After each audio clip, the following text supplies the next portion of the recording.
Who's the worst sports media person? Skip Bayless. Not even fucking close. It is not even close. That dude's a piece of shit.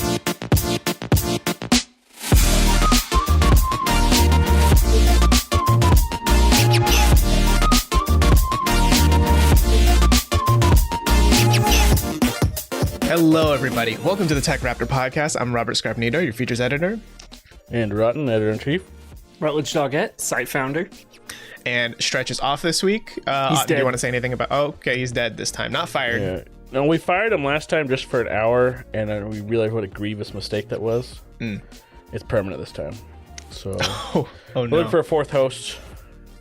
And an editor at our site. So if you have experience. Yeah. He didn't do much anyway. We won't notice. So. Didn't do much. Oh man, he's gonna be listening to this and hurting so bad. Yeah. No, he does a lot. Stretch is great, and we deeply miss him. But some of us. For now, we must soldier forward. And later in this episode, we're going to talk about Norco. We're also going to talk about Knightfall. But first, let's get into some news. Supermassive, the folks behind big story-driven games, the Dark Pictures anthology, that one PlayStation exclusive Until Dawn, they've announced that their next game, The Quarry, will have a movie mode. So for those of you who are kind of unfamiliar with these games, imagine like a Telltale style where you are mostly watching cutscenes and the occasional like walking around, if I remember right. But this isn't like Devil May Cry or whatever, right? Like, when they use like actors' likenesses and stuff, like it's yeah. So the movie mode basically takes that control away from you, and you would like Blu-rays or like DVDs if you're old school, or I guess tapes. You just put it in and then you sit at your TV without a controller. That's kind of what this would be like. That sounds boring. I did that yesterday. Yeah. You put a game on movie mode? No, I put a disc in a thing and watched a thing. Ah, like a long cutscene. It was a very long cutscene. It was Blade Runner 2049. Oh man, so you played a Hideo Kojima game. Okay, I gotcha. That's right. Yeah. Hey, how dare you? It's better than that. I played a Denis game. Fair. But yeah, this is something that I think is kind of it's interesting to hear, because a lot of people, I think when people think of like those kind of cutscene driven games, they do derogatorily think of them as like, oh, you're just like watching a movie and occasionally pressing buttons, or like QTEs. And now it's kind of official, I guess, in this game. Yeah, it kind of makes you wonder. It's like, are they just double down like, yes, this is exactly what we're focusing on, the gameplay stuff. You can push that to a side. We don't care as much about it. I'm not saying that that's what they're thinking. That's certainly the impression it's going to give off. Like, okay, this is obviously where they're spending most of their effort and time, right? If there's a whole mode where I can just cut out all the gameplay bullshit, I can just watch it now. You know what? Yeah. Actually, would Metal Gear Solid 4 have been better with this mode? Well, Metal Gear Solid 4 has 12 hours of cutscene. So You tell me, what do you think? Would you like to watch a 12-hour movie? Yeah, I mean, I played all of Death Stranding, so I feel like Death Stranding that was more gameplay than cutscene, because the gameplay was boring. I mean, okay, but like the end of it was like 3 hours of cutscenes straight. Yeah, that's true. 3 something. So with this movie mode, there are like 3 options you can do. You can choose everyone lives, everyone dies, or director's chair, where you can like really tweak, like, I want this character to be like this, I want that character when they're under pressure to do that sort of thing. So you're like basically director for a movie. Yeah. Right? That sounds fun. Yeah. And I feel like this would be good because, I always think of these kind of games, especially like I remember in Until Dawn, there was that idea of like just get some friends together and like it's kind of like it's a couch, not quite co-op, but like one person's in the director's chair, quote unquote, controlling the game, right? I feel like this is just kind of automating that idea. Yeah, it's an interesting, like, I think it works for something like this, because these are going for those like horror-y kind of games where like there are people that are just going to be straight up dying pretty frequently. Mm-hmm. But I don't know if it would work as well outside of that, because like that's a pretty Oh, because if we're gonna break it down to choices, like you're still involved in it somehow, or you could be if you wanted to. You don't have to be. You can just watch whatever. I wonder if anything else is gonna be as compelling, or it would just get in the way too much. Because that's just like it's a big story moment, or would it just be a big story moment that you decide something? I don't know. Yeah, and I mean, I also wonder too. Like, I think I'm very curious about, when it comes to these sort of games. I think a lot of like Life is Strange, which is easily one of my favorites. I wonder if I would have as much of a connection to it if it was just a movie, or if it felt, like quote unquote just a movie, where you don't make the choices, you don't have the QTEs, you don't decide to discover some things, and the characters just do it. I wonder if I would have or feel as much of a connection to the material, you know? I don't know, because like there's also those moments of like in between like big moment, like whatever happens, a big story thing beaten happens. Like the game slows down and there's contemplative moments where you're like walking around, looking at stuff, commenting on stuff, like seeing what this reminds your character of this, or they think about this, or whatever's going on. It allows you also to think through what just happened or what's going to happen. And this obviously doesn't allow for that as much, because it's like, all right, we're just keep moving. The story keeps moving on. That was why I liked Order 1886. Was it had a lot of those kind of like wander around a bit, and then the obvious like QTE, not so much gameplay stuff, but there was a lot of kind of atmospheric elements to it that I think is what drew me to kind of the lore and the story and kind of wanting more at the end. So I think there's a lot of room in games for that type of I don't think medium's the right word, like format at times, depending. But I think it's a careful balance. Yeah, I mean, because it gets into that whole thing of agency, right? Like, it's not that movies can't build atmosphere as well. Like, I mean, you just talked about Blade Runner 2049, right? Like that movie completely it builds a fucking atmosphere. But I think it feels different when a game builds atmosphere, right? Because it's not that one's better or worse than the other. It's just, I guess, different avenues. It's kind of hard to explain. One, I think, like, movies definitely. So, like, I think I'm glad I brought up Blade Runner 2049 now, because it is so excellent at sucking you into something and getting you feel a certain way, because it's got this very oppressive music all the time. It is not even just music. Sometimes it's just sound, and it's like, Jesus Christ, like you're really feeling like stuff's going on all around you all the time. And games can have that, but then you get to touch it and feel it and move around in it and change it and do things. So I don't know if it's necessarily better, but I think you definitely get lost in it a lot easier. Yeah, because you feel like you are in it. Yeah, you see the effects of it a lot more easier. And I think maybe it's not even that you get lost in it more. You're just more aware of it, kind of, sometimes. Because in movies, I think you could totally just forget that even happened and be like, oh, shit, like that actually... Because you're absorbed into the thing. You're not having to do anything else or think about anything else other than what you see on the screen, where in a game, there could be 10 different things you're looking at once. But I think games are just are good at making you aware of the atmosphere around you and to engage with it in some way. Yeah. And I think two-player choice has a lot of, like, it makes you feel responsible for a lot of things. Like if you're playing one of these, like a supermassive game is basically like a horror movie in video game form. But so if you make the choice, like, does that character open that door or ignore that door? Well, if you choose to open that door and then that gets that person killed, you feel that, like, because that was your fault. Yeah. Right. And it shapes your journey with the game.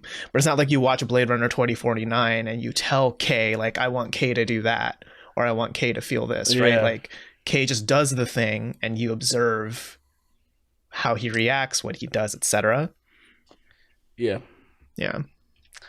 So with this, it's like, so what's the difference between this and if I don't want to do any of those modes, I'm like, I just want to watch it. Like, how's this really all that different from like an animated movie at that point? Really? Yeah, and at that point, I guess it kind of begs the question: does that feel like it has less value if you play it that way? It's kind of hard to say, right? I think it's what you want to get out of it. What do you want? That's up to the individual. I don't know. Right. I mean, what if you're not really caring about interacting with it or the outcome of a character or whatever it is? What is a little disappointing to me, well, not obviously I haven't played it, but it'd be interesting to know, like you said, there's the three options that everyone lives, everyone dies, or director's chair. It's like, man, how big of an impact do those choices have really anyway? You know what I mean? Yeah. Those are three extremely different things, right? Just makes you wonder. Yeah. I mean, I think if I did it personally, I'd probably do the director's chair. Oh, absolutely. Maybe. Yeah. I think most people probably would. Right. Yeah. I mean, at that's least the most gamey version of it, right? Right. Because it feels like you have a little bit of agency over it. Yeah. Right. Yeah. See, it's kind of like, man, it's like, this is... It's kind of like playing some of those JRPGs where you can like set the macros for your other party members.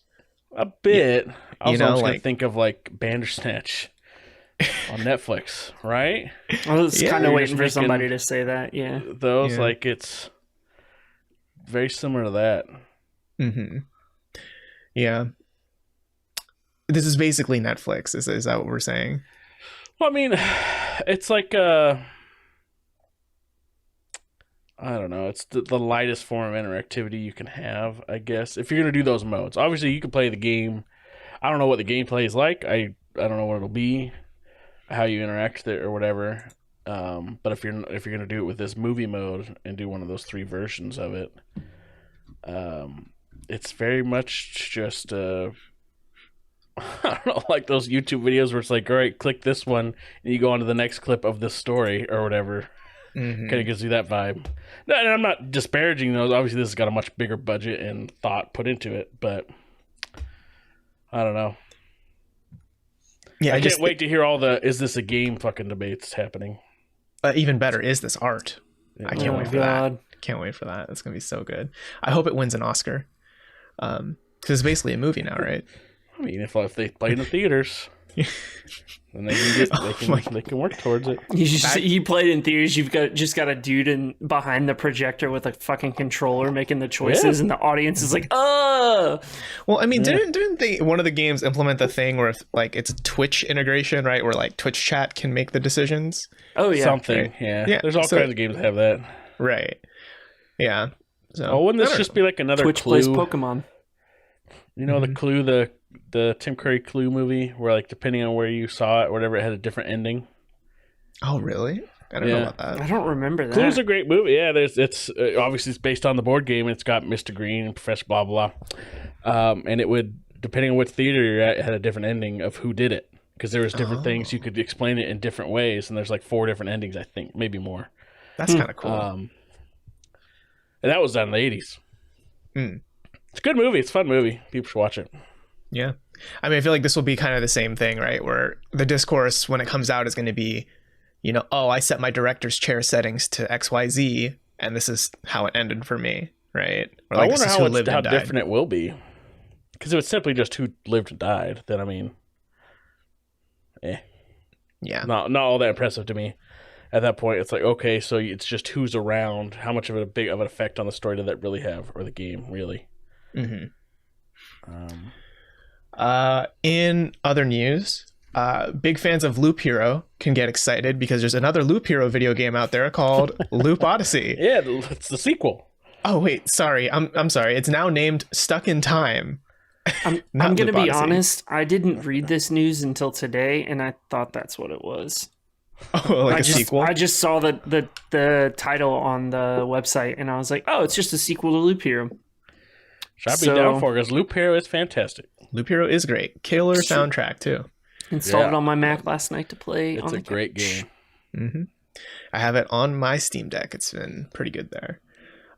But this indie developer, Housemade Inc., made a separate video game called Loop Odyssey.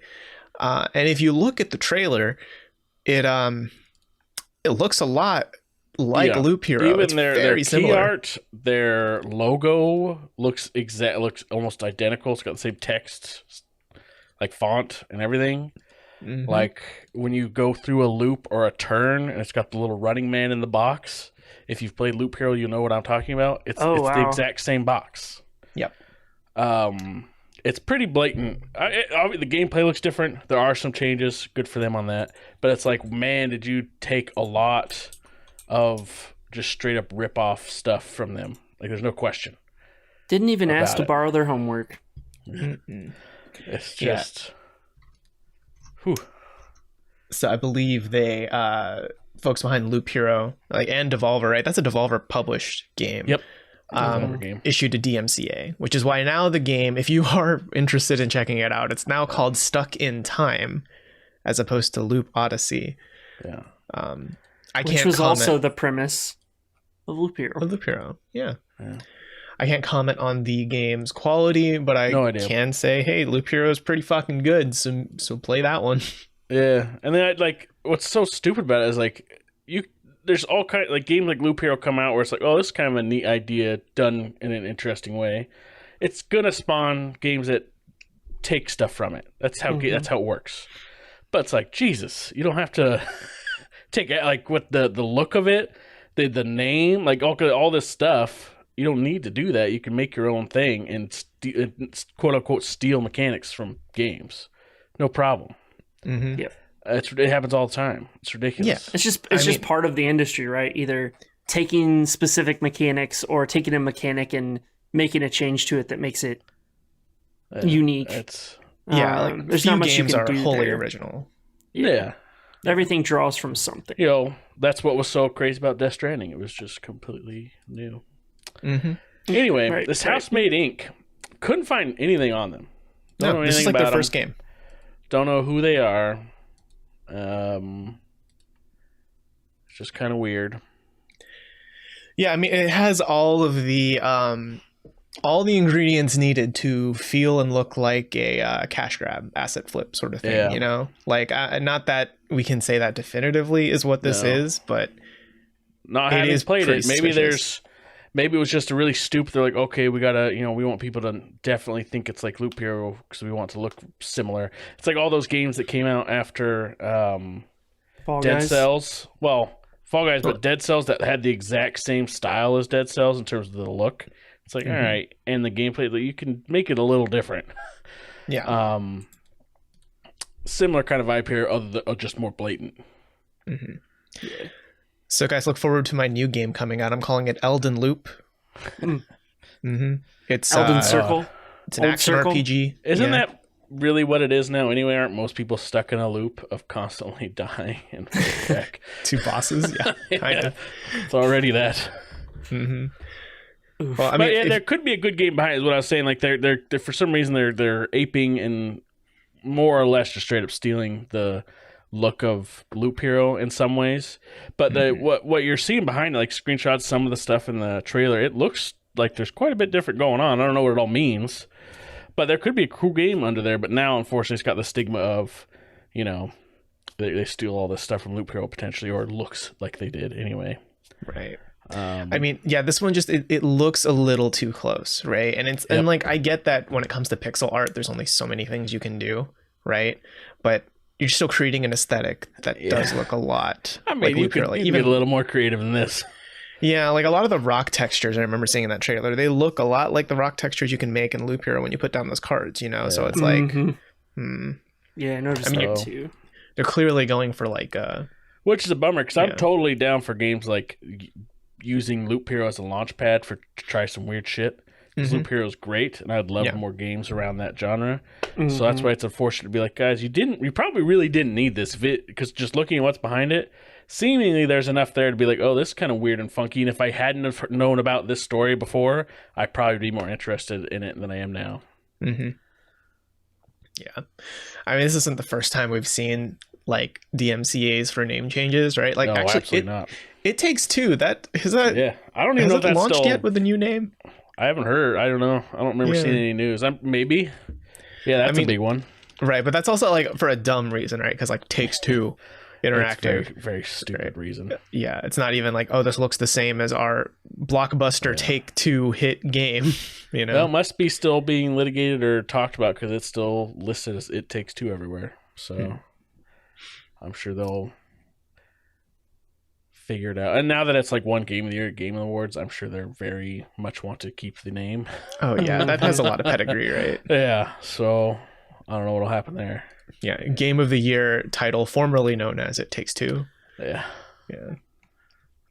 But I think that does it for news this week. Let's jump into some games we've been talking about. And I see that you've been playing Norco.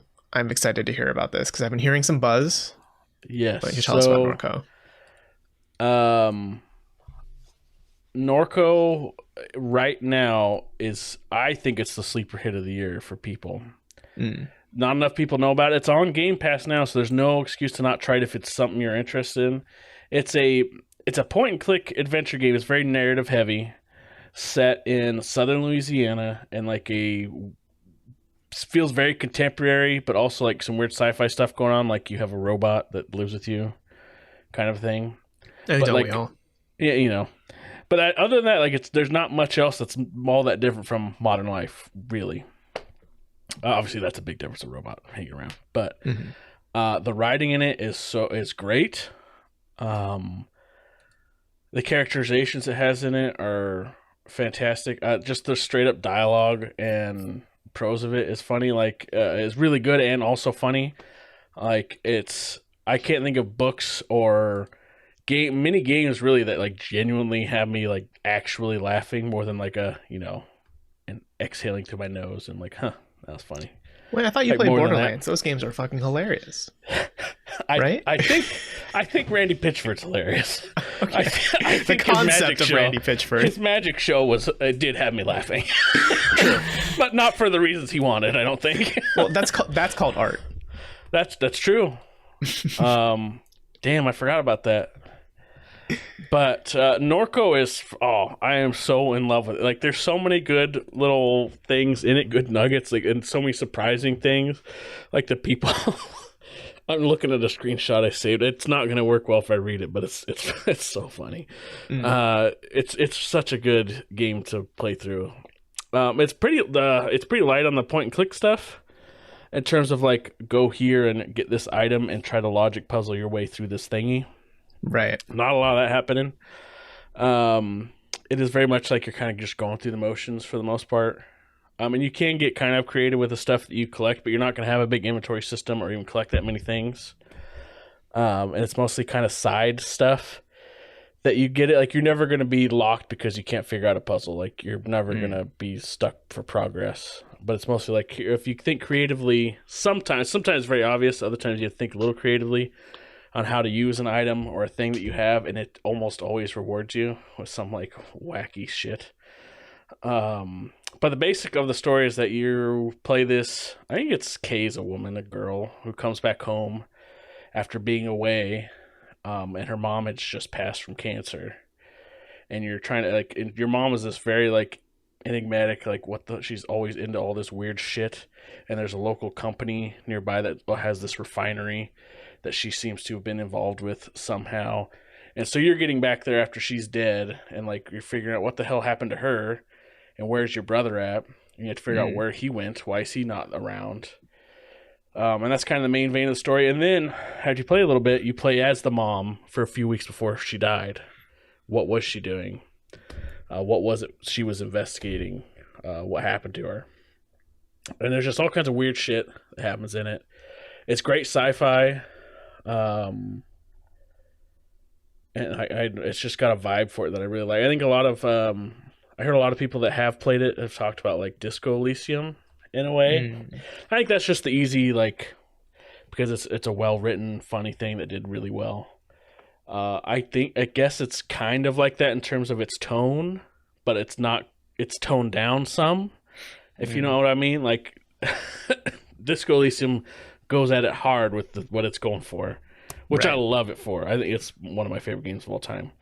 And this definitely has a similar vibe to that in terms of the writing. So this is a very dialogue-heavy game. Absolutely. I mean, that is the game. Gotcha. More or less. Okay. Interesting. But it's fantastic dialogue. The characters are great. It's one of the better narratives in a game, I think, that I've had. And I love so much about it. Like, so, And if you know anything about like it gets superficially, you will enjoy it, but there's a lot of other stuff going on, particularly if you know about Christianity and some of the stories behind that. Like a little more deeper stuff and some of the imagery and stuff around, not more than just your basic a cross and shit like that. There's a lot to see there that you're like, oh shit, I see what they're doing, or oh, that's actually pretty clever, or something like that. So it rewards that kind of thing. You don't need that at all, but it's things you'll notice. For example, one of my favorite things in it is there's a cult to this guy named John, and all the cultists call themselves Garrett. And everybody, you're Robert, but and then you join the cult, you are now Garrett. And so they're like, hey, Garrett, what's up, Garrett?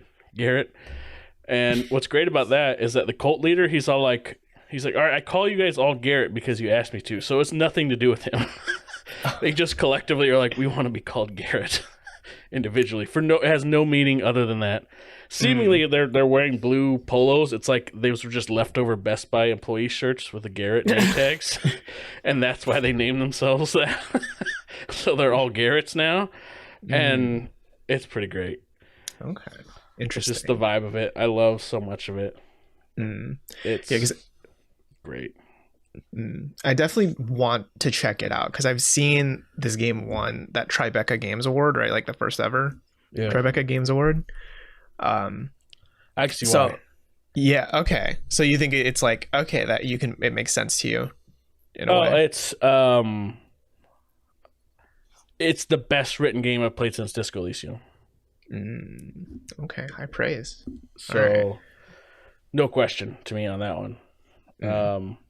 It's great. It's about, I think it took me 5.5, maybe 6 hours, so it's not super long.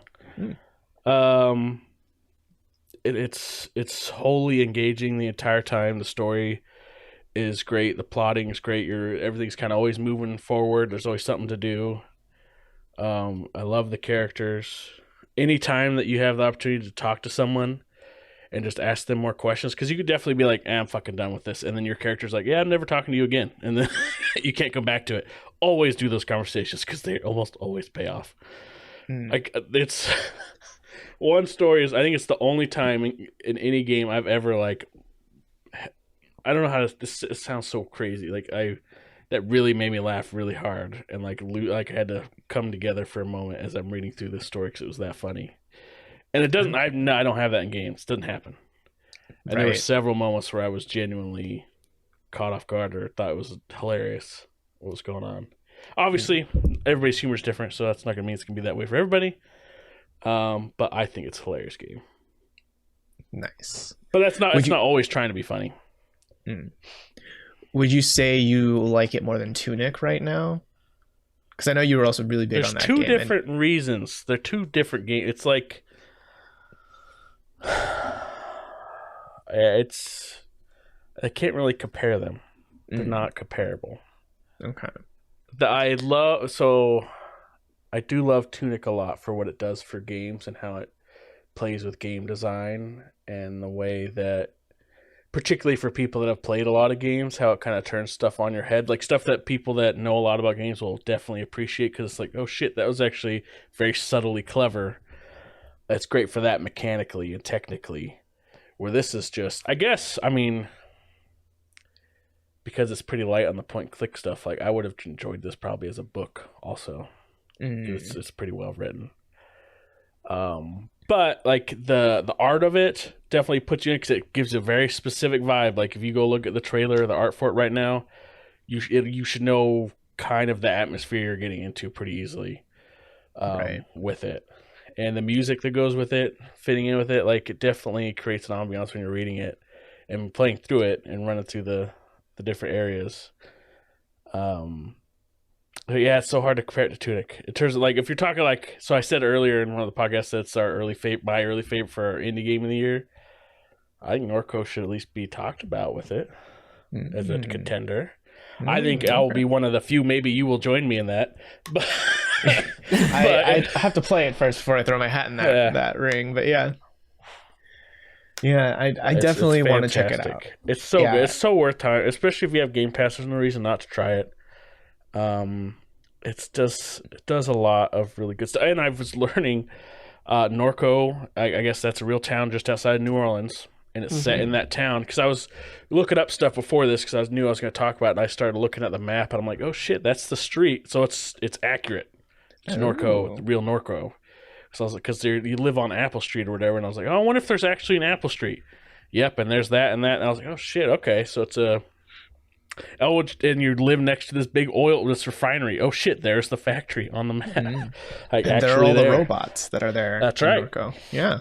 Yep. Okay, who knew? It's just sitting there in the swamps.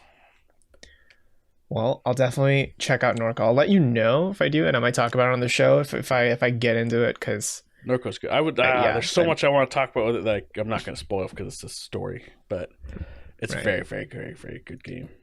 People try it. Go try it. Well, yeah, that's Norco. It's on Game Pass. Also on Steam, I believe, if you want to purchase it, if you don't have Game Pass. Yep.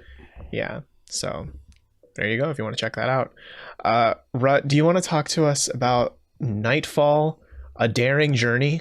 I do. Okay. So, moving on.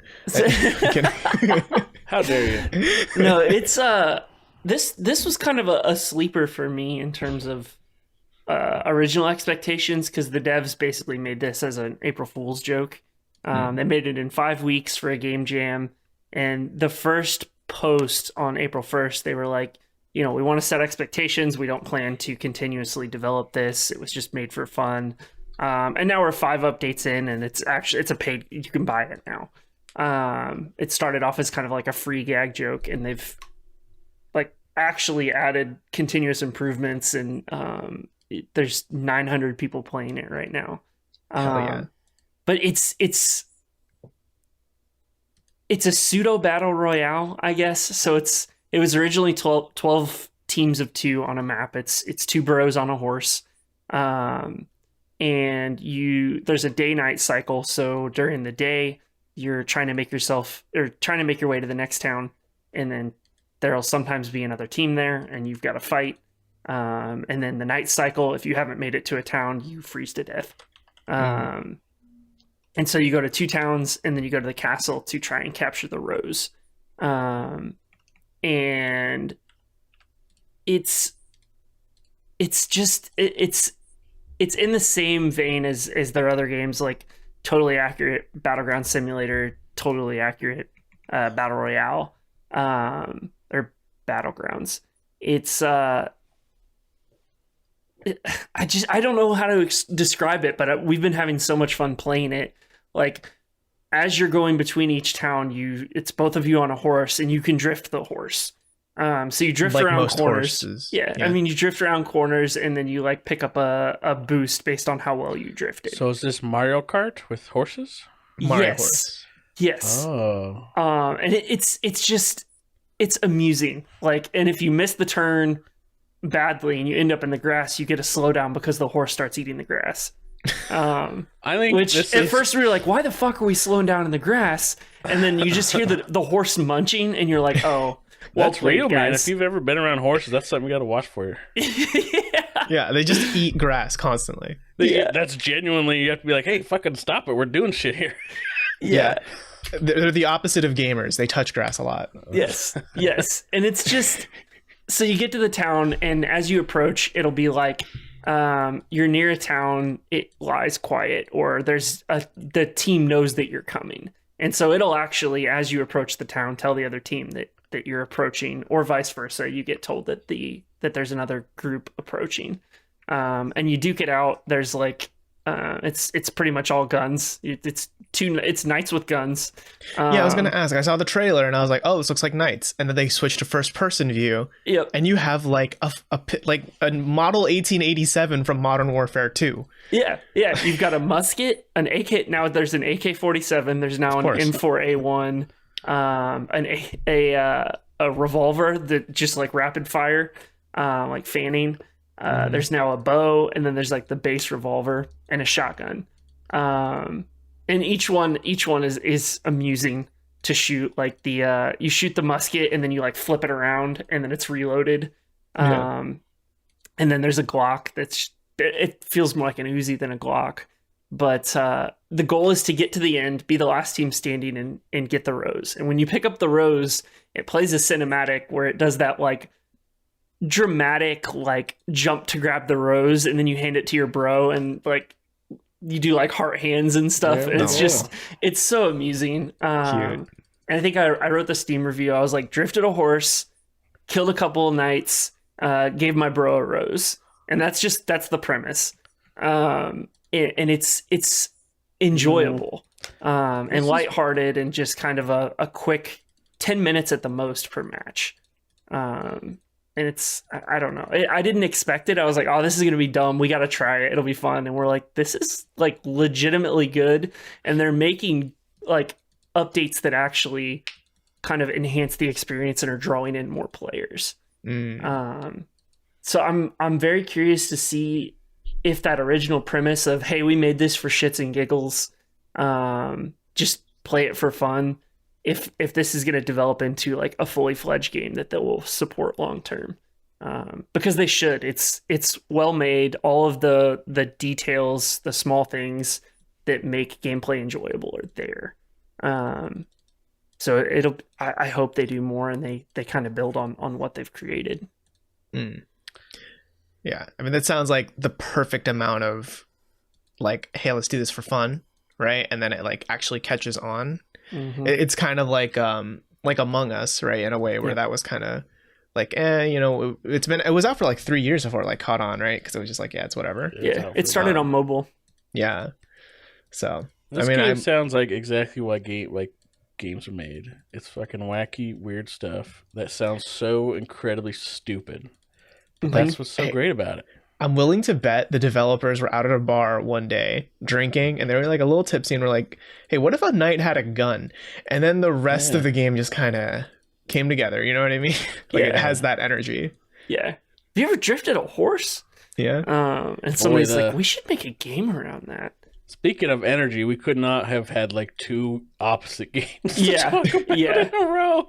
Yeah. Norco and then this completely yours is just like opposite. Very serious, and then the other's just like completely off the freaking wall. Yeah, we talked about Tribeca Games award winner Norco. And April Fool's joke, Knightfall: A Daring Journey. Yeah. I mean, if you've got friends you play games with on a regular basis, like if you've got a co-op partner, this is one to me that's worth picking up and playing for a couple hours. It's amusing, it's lighthearted. It's not like some battle royales where you're super shitty because you died. It's just like, I don't know how the hell I died, let's play again. It's kind of how I felt about Fortnite versus PUBG, in terms of I'm not as pissy that I died because I don't have to sit through another 45-minute match. Yeah. And it also sounds like it's hard to get mad at it because like the way you win is you get a rose and give it to your bro, right? Like, I mean, it's hard to be mad that like, damn it, I didn't get the fucking rose, right? Like, I would be more mad. Who cares about a chicken dinner and whatever the hell else you get on these other games? Yeah, I mean, it's so off the wall and well made for something that they only spent 5 days on, or 5 weeks on. It's just. It's well done, and I greatly appreciate it. Overinflated budgets is what you're telling me. All these other games shouldn't take this long if they can make this. Yes. That's what I'm hearing. Yes. Okay. I'm trying to pull up a screenshot from it. Can I ask? So the whole idea is at the end you give the rose to your bro, right? Yeah. Now, I've played a few Battle Royale games, and I have sometimes gotten to the end where I'm the only one left standing in my squad. What happens if you're alone? Or can you be alone and win? I don't know. Interesting. Well, it forces you to... you just give it to your bro's corpse? Yeah, I don't know. I think we're going to have to try that. I think I'm going to... When we play on Monday, I will YOLO myself and have him pick up the rose and see what happens.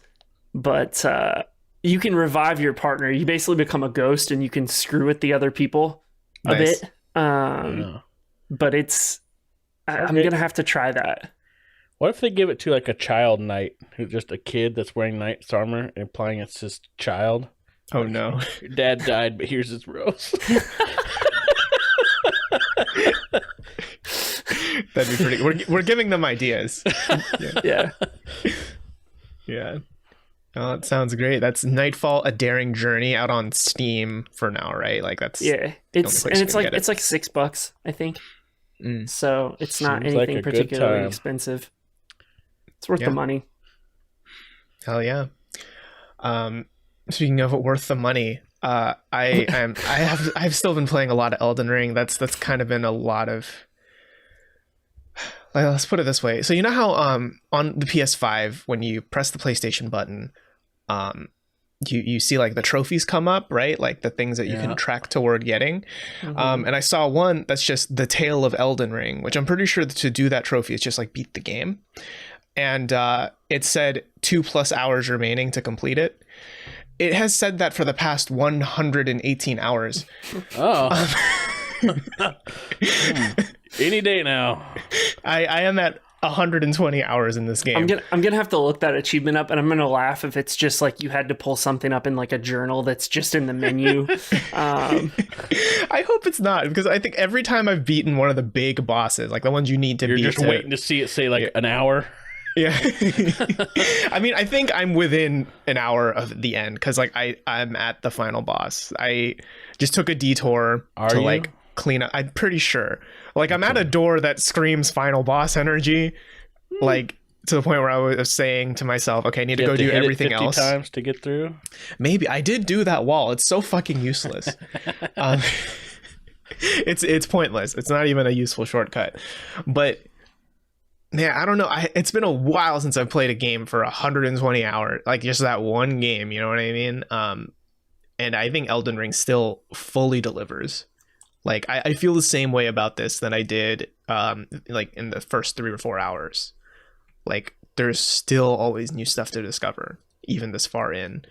I think a little bit of like that open world checklistiness is kind of creeping in, where it's like, okay, got another dungeon to get through, but it still feels so rewarding to just explore. Did you see that you can cheese the final boss now? That you can like trick him, you lure him in towards the water, and then when he does like a comet form attack, he'll just land in the ocean and die. Yeah, that's Radon. He's not the final boss. Oh, he's not? No, he's like the third major boss. Oh my gosh. Yeah, dude. I made it 22 minutes into this game and then stopped, so... What is it that feels rewarding still? That's a long time you played a game.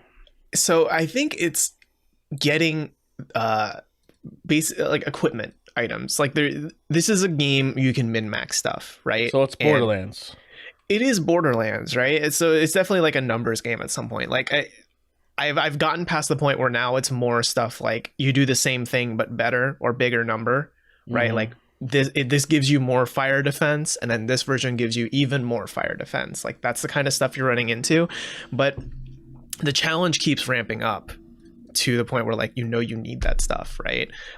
Because there are a lot of bosses in here, but there are some that are still, like it's this version of the boss, but they do more damage, or it's this version of the boss, but like they have a slightly different moveset, but it's like you can still recognize, okay, I fought this before, I know what I'm getting into, but they just do more damage now, so you need to keep up with that. And I think it still has that Monster Hunter energy of it's just fucking fun to fight the bosses, like there's a lot of them. Like how many bosses in total are there? Like over 100. Yeah, I say we're talking hundreds of this, right? Or close. Yes. Well over 100. Like, let's put it this way. I got to the final boss door like 2-3 nights ago, and I was like, okay, wait, I still haven't fought Melania, because I know everyone's talking about her. She's like she's all over super Twitter and stuff. Yeah. So I tried to figure out, okay, there has to be a way to get to her, right? So I looked it up, figured out that there's like a secret medallion or whatever that you need to use, and basically a hidden path to a whole new area. And that's where I've been spending the past 2 nights, because that area has 2 major bosses, not just Melania. There's another one, right? It led to a whole new palace that I didn't even know existed, right? Then I was like, okay, now I think I'm done. And then I looked at the list of bosses, and I saw one called Dragon Lord Placidu, whatever the fuck, and I never even heard of him. Ooh. And for that one, it's a whole nother like you got to fall off this cliff. You know that cliff that could kill you? Fall off it, and then like platform through these floating rocks and stuff to then get teleported to the boss arena. It's like that. I could have totally missed that boss. In fact, I'm willing to bet a lot of people probably missed that boss because it's so hidden, but the fight was really is there fun. too much obfuscation then? Sometimes then, like, is it like that sounds like a little? I'm sure someone's like, but if you look at this stone, it tells you to go here. Yeah, I'm sure there is. But like, it seems like that's sometimes it's like, all right, man, like that's a little too. How am I supposed to have figured that out? Right. I mean, like, I'm at the point where I'm totally cool with like just looking up guides and stuff, right? Like, we're at that point. It's just I agree, a little too obtuse. Like, there are some NPCs that are like, I hear the Hallig tree to the north. That's where Melania is. And you're like, okay, sure, but how the fuck do you get to the Hallig tree? And they're like, So then you have to figure that out sometimes. And then you find another NPC that talks about a medallion, and then you're like, oh, you have to put those two things together and kind of figure it out. Or you could just look it up online. Well, sure. But I mean, it's like, I don't know. Sometimes I wonder. That's been part of my frustration with some of the Dark Souls games or the From Software games. Is that it's like I'm all for this environmental storytelling or this very limited where you have to piece it together. But it's like sometimes this Elden Ring, because of how big it is, it's like, boy, is this just too much of that in one thing? You know what I mean? Like, if it's this big, like there's got to be significant diminishing returns to the point of actually harming it potentially. It's like, all right, this is just way too much, like not being told anything. Yes. At once. Because I think what does make this a little different from the older Souls games is, because all the NPCs that you meet have a quest line usually, right? Where you follow, they'll follow you along your journey essentially, right? Like where they have a different goal in mind, but they're going along similar paths as you, so you run into them. In the older games, they're linear enough where you will most likely run into the NPCs just naturally as you go through. But this game it's open world, so there are a few quest lines I've had to clean up just like by going through the guide because I missed Millicent here because the world is so big that I'm like, or like maybe I completed that area before triggering her next, like thing where she's going to be in that area. You know what I mean? It's stuff like that where you can do so many things out of order. You can miss so many things where, I think Elden Ring would probably be improved with like a quest log. Probably not like a go directly here to see this person, but more like you last spoke with Melania and she said with Millicent and she's on her way here. Right. And like, that's it, and then you can be like, oh, okay, so I know the area generally where she's going to be. Maybe I explore a little more there. Right. I feel like that kind of still be in line with the FromSoft idea of you're piecing the stuff together yourself without holding your hand too much. But I know there are probably some hardcore gamers out there who are like, nah, bro, it's perfect the way it is, Get good and get a notebook. Yeah. Write it with pen and paper. I know that's like someone that when Schreier was talking about it, he said he was so excited that it's like crazy cool to have all these notes written out. I don't have a problem with that at all. I ain't got time for that. It's just I don't know, and I have not played Elden Ring, so I don't have a personal experience with it, but I often wondered about that with just how big it is. If that's just too much sometimes of piecing stuff together. Yeah.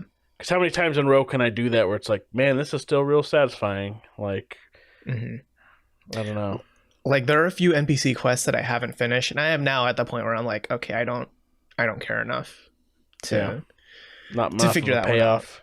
Yeah. Because now I'm pretty much at like end game build. Like I'm at level 160 or something now, which I wonder if I'm maybe a little too strong for the final boss. But knowing FromSoft, I don't think that's possible. No, I've seen the last boss. There's some bullshit, so you'll. Oh, same. Yeah, you'll be fine. Yeah, I mean, it'll still be getting fucked up. Oh yeah. I mean, I'm still excited to like finish it, and there is still a part of me that does kind of want a new game plus it because it is just fun, just like fighting those bosses. Like if there was a boss rush mode in this game, I'd probably play it. That would be like a 40-hour game in itself, wouldn't it? It kind of would be. With how many times you die, probably. Yeah. Huh. Well, that's great. Like I was saying, before we started recording, I'm feeling more compelled just to just because of how many people I've heard say from a game design standpoint and other things, like just how much this kind of, I don't know, say improves things, but how many things it does really well. It feels like leaps forward. Just to see and understand that, I feel compelled that I might need to be playing Elden Ring at some point in the future. Yeah. I mean, I think in terms of Game of the Year discussion, this is gonna show up for sure. It definitely will. Yeah.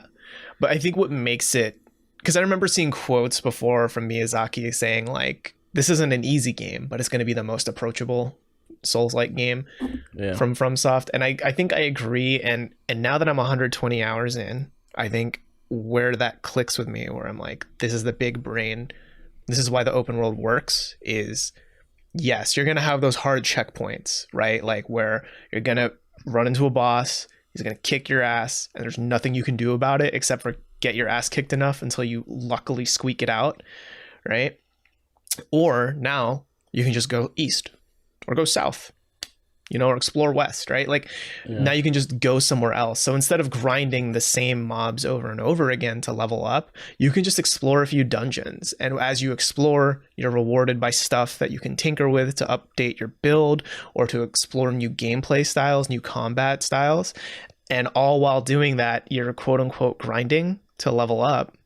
Right. So then by the time you're like, okay, I've done a few things here. I've cleaned up this area. Oh, yeah, I guess I should go back and try to fight Marmot or whatever. Right. And when you go fight him, you're probably stronger and you are probably more practiced because you've just been playing the game and you're more used to how it functions, how it works, how to block, how to dodge and all that. So you just kind of naturally get better at the game if you stick with it. But that's kind of the focal point, right? Is that you need to stick with it. That's where all Souls games still come from. Like they're going to be punishing. It's just how long are you willing to feel that and learn it and get better until you're like, okay, now this is easy. Because I'm at the point in Elden Ring where like it is still hard, but I can deal with most stuff. I can like it doesn't take me 20 tries to beat a boss anymore. I've heard some of the bosses towards the end are kind of bullshit though. Is that not true? I mean, like Melania, I hear she was rough, but I beat her in like 3 tries. Yeah. So, yeah. I think it just really depends too. I also with all my time in the game, like I know people have beaten it in like 60 hours or whatever. So I'm sure I might be a little overtuned for some stuff. Sure. Like I think, I've got like 60. Like my main damage stat is like at 60 and my secondary one's at 40, which is pretty high out of 99. So I think I hit pretty hard. So I don't have to dodge as many attacks because I can kill the boss sooner than other people would. You know what I mean? Like, I think that's probably helping too. Yeah. Yeah. Yeah. Still, one of the first things I said about this game, I think is still true. If you don't like the combat in Dark Souls, this is not going to change your mind. Yeah. But if you there's just so many things like the way you're describing, like, and I've heard people describe that, like, okay, you hit a hard gate or like a hard line boss here, and it's like, just go, somewhere else for a little while. And I feel like that's been around before. So what's just always been sticking with me is, so what is it doing exactly that is all this that feels so revolutionary to people, where it seems like such a leap forward in design that I'm trying to find what that is, and whenever people describe it to me, I'm not seeing it. So I think part of it is it taps into that same feeling as a fighting game, right? Where on paper it's really easy, right? If the enemy attacks you, block them. When there's an opening, counter them.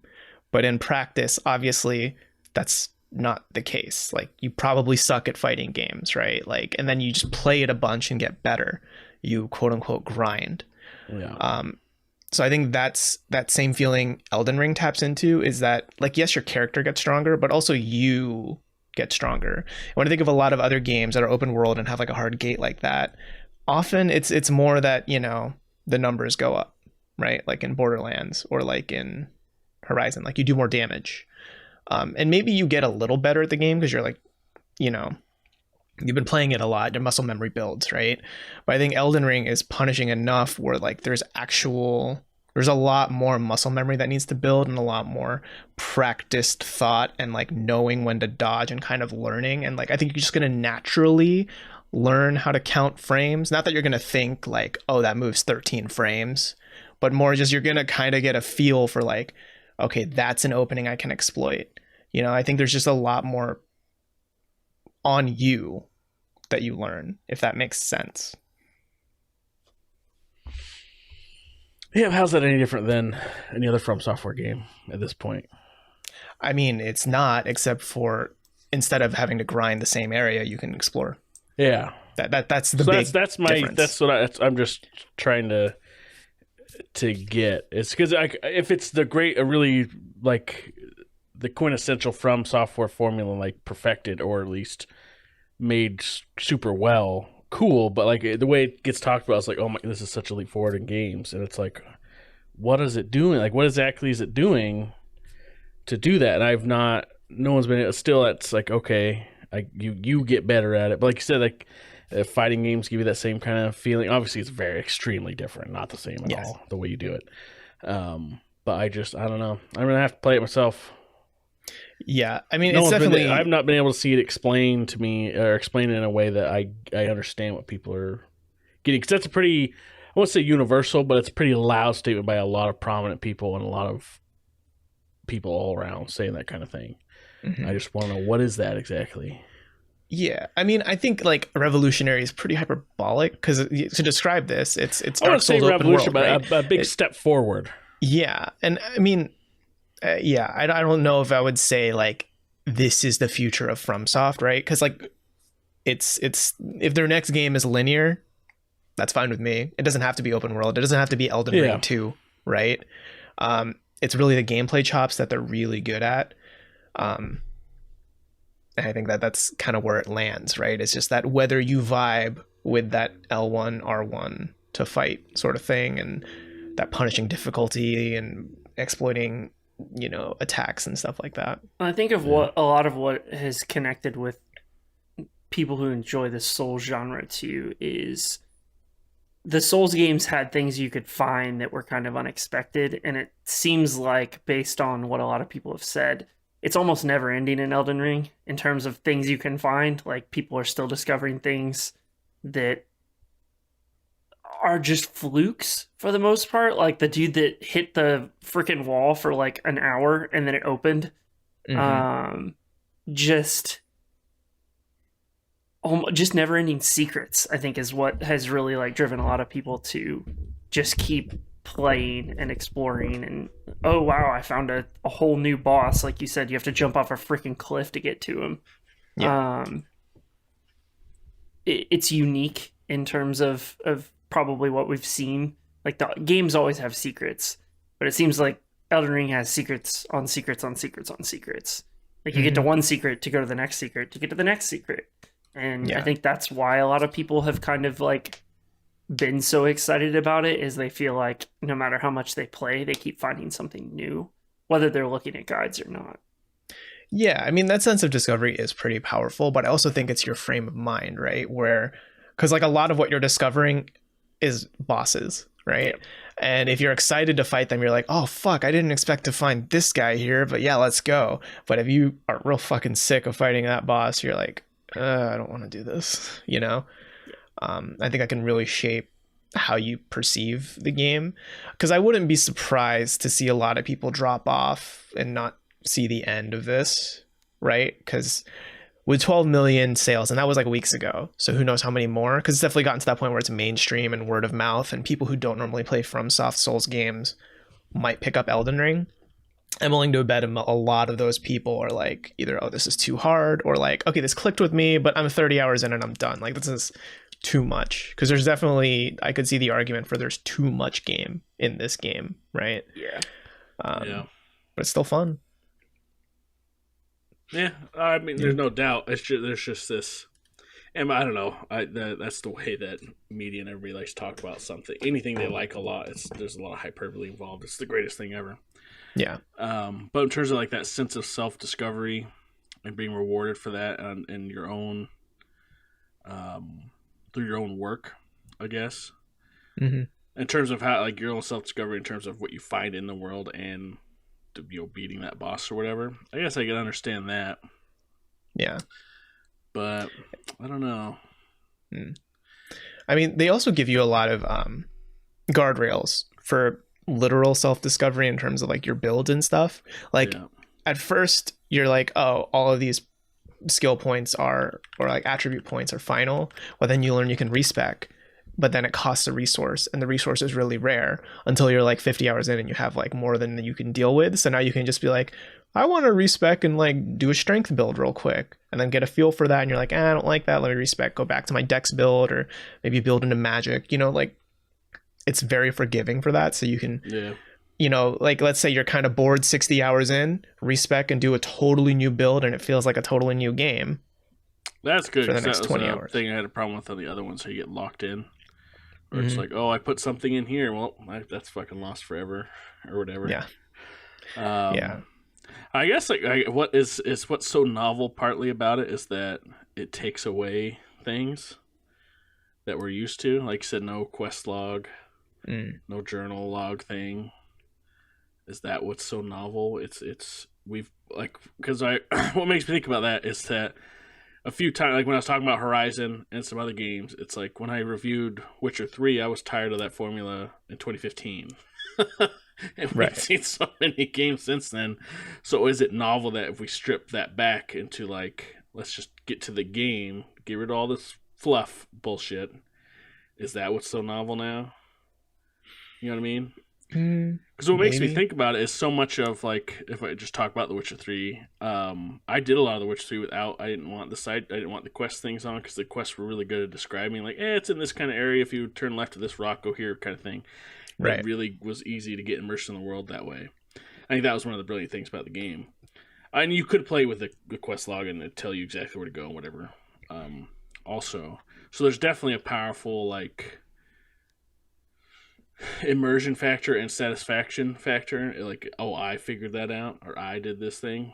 So I just wonder, didn't that Assassin's Creed Odyssey have that too? Kind of like the they had like guided mode and something else. I don't remember what they're called. It was like, and it gave you a lot of like history stuff on top of kind of the museum thing. There were like a couple of things that they added that were kind of interesting from a narrative perspective. Yeah, I mean, I think in this, it's. I think the best way to describe it is that on paper, nothing is novel. Yeah, it's just that feeling of Dark Souls X open world that does feel novel. Like, but it's the intersection of the two. So it's not that, oh, there's no quest log, or that, oh, there are quests, right? It's a lot of the piecemeal stuff is everything we've seen in either a Dark Souls game or like a Horizon game, right? Like we've seen all of this before. It's just that when you put it in a pot, it's like the sum of its parts are it's a different flavor that you wouldn't expect. Like, I like how you talked about the fighting games, because there is I have a friend who's very into them, and I was casually into them. There's definitely an extreme satisfaction to when you learn it. Like, you feel like you got a hold of a character a little bit. Like, you know, this set of combos, like I can do that relatively correctly most of the time. And there's like pulling off certain things. It's a crazy amount of satisfaction when you do it, and I guess that's a similar feeling to what people love so much about the From Software games. And the combat within it, so it's an interesting thing to think of. Like, okay, they're getting the benefit of that feeling, on top of creating a world you can explore in, where the reward is feeding into that feeling even more. Yeah, because I mean, there's a lot of legendary weapons where like your special skill just does some cool shit. Like it does some typical like I'm 14 and this is fucking cool type of shit, right? Like that's video game stuff, man.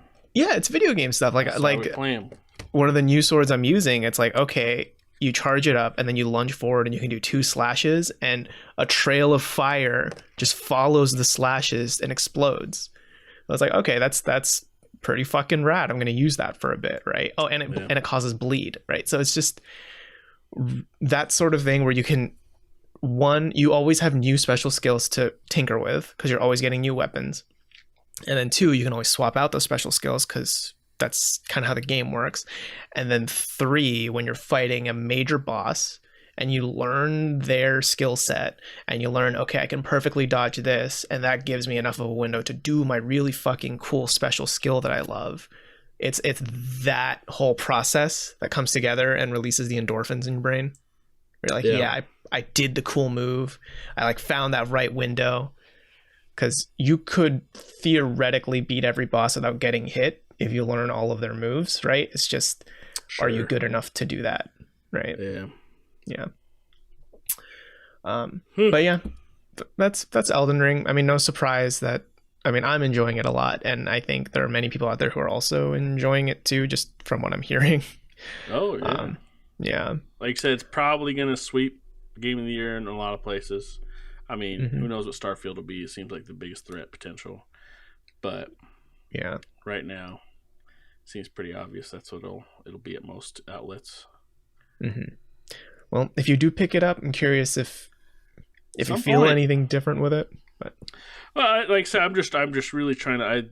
It's interesting when you hear that about a game, like this is quite a step forward in design, and like some people say it's like, oh, I can't go back to this style of game anymore because Elden Ring's ruined that, and it's like, so it's doing something for people, but maybe it's an exposure to that feeling that they haven't had before this. Of like, I think that comparing it to that fighting game thing where it is a lot of trial and error over and over again. Because a lot of games aren't like that. They'll do it to an extent because they're like, all right, we don't want to piss people off. Like, let you fail. We want you to fail a few times to learn some stuff, but we don't want you to fail for like, I don't know, 6 hours straight or something. Like for a fighting game, you could do it like, well, fighting games, like here's months of your time to learn how to do a thing.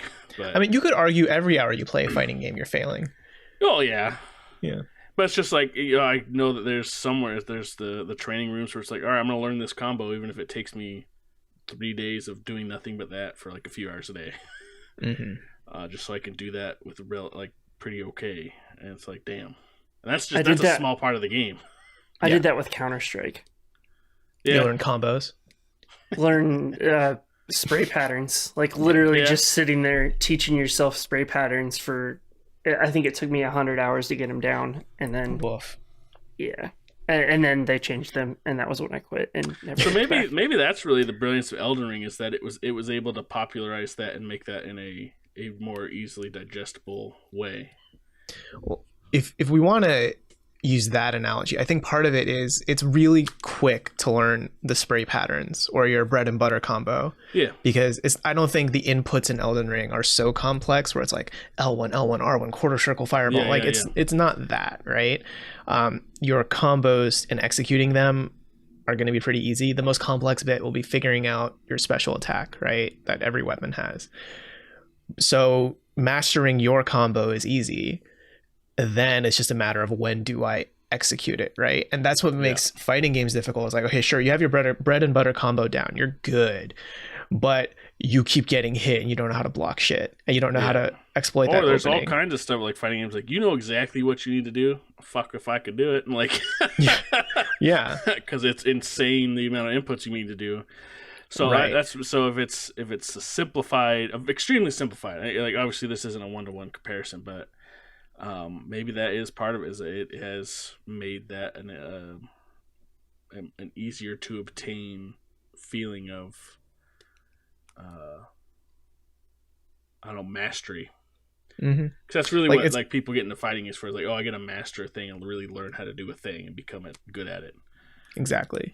It's more like you're mastering the bosses rather than mastering your skills. I think that's probably the best way to think of it. Because like it depends on the weapons you use. Like if you use really fast weapons, maybe if you dodge something, you can get like 4 or 5 hits off before you back off. If you use a big hammer, maybe you need to dodge a lot until you find a big opening to do your one big hit, right? But like it's knowing those things and learning those things, that's where the satisfaction comes from. Yeah. But I guess a part of what's different is you don't have the frustration of more likely it's not I was unable to do a thing. It's that, oh, I fucked up because I didn't properly react or whatever. Right. Those are two very different things. because it's that more often that feeling of, oh, I missed something, or went in too early, or whatever the hell it is. It's not a lack of execution on your part. It's just whatever it is. It's lack of reaction. Yeah, it's not a, oh, I just don't know how to do that, or I'm not able to do that. Mm-hmm. It's just that I didn't do it at the right time, or whatever it might be. Yeah. I mean, I think that's Elden Ring in its essence. It's just learning when to do what, and then feeling good about once you've mastered doing the right thing at the right time, right? Yeah. Yeah. But I think that wraps this week's episode of the TechRaptor podcast. We hope you enjoyed your time here with us. If you did, please feel free to leave a review with whatever podcast platform you're listening on. Or if you're on YouTube, give us a thumbs up and a like, and hit subscribe if you haven't already. That would really help a lot. And let us know down below, now that all the big February and March games have been out, which ones have been your favorite. Let us know either in the YouTube comments below or on our website at techraptor.net, where we publish all sorts of reviews, features, news, etc. throughout the week. But if you want to hear more of us, we will be back next Monday. See you then.